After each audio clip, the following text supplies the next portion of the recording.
حاج؟ وايه اللي معاك الجامد ده؟ دي صينية كنافة يا زرزور، انما ايه؟ جبتها منين دي يا حاج؟ ده واحد صاحبي صاحب محل حلويات، هو اداها لي هدية، قال لي خدها ب 100 جنيه وقال لي ان دي مميزة عن باقي كل الحلويات. تاخدي حتة؟ يا سلام، مش معنى ظريفة بس هي اللي هتديها، انا كمان عايزة من الكنافة. ماشي يا ست مسمسكالة، حتى كمان ليكي. وانا كمان يا ماما عايز من صينية الكنافة المميزة دي. يعني هي جت يعني عليا يا حاج؟ ما انا كمان عاوزة كنافة. بابا بيحبني ومش هيديكوا الكنافة وهيديني انا ابن الصغنون، اكيد هيديني انا. لا، هيدينا انا.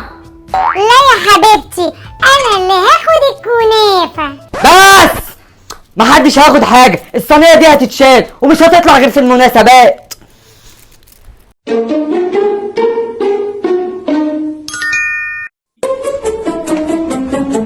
A few moments later.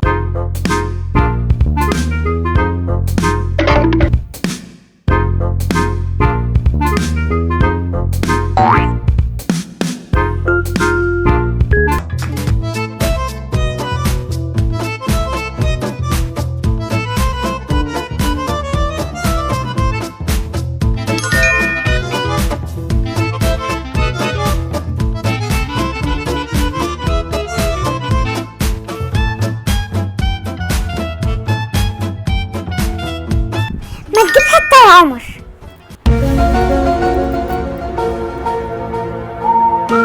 لو عاوز حته يا فارس، الحته ب 100 جنيه.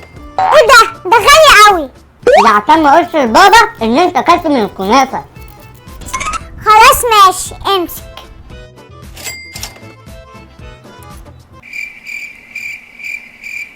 بقول لك ايه يا عمر، اجيب لك زبائن ياخد منك كنافه. هناخد الحته ب 100 جنيه. اه طب اجي بسرعه نزلهم.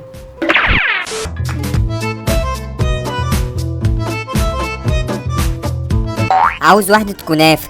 ايه يا حبيبي انت وهو كل واحد ايده على 100 جنيه.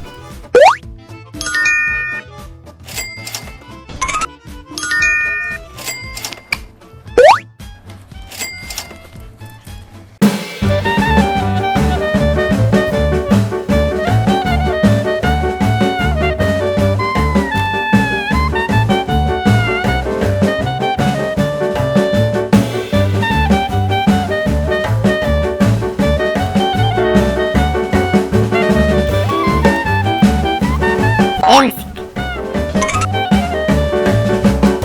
وانت كمان امسك. امسك. A few moments later. اما نطمن على صينية الكنافة.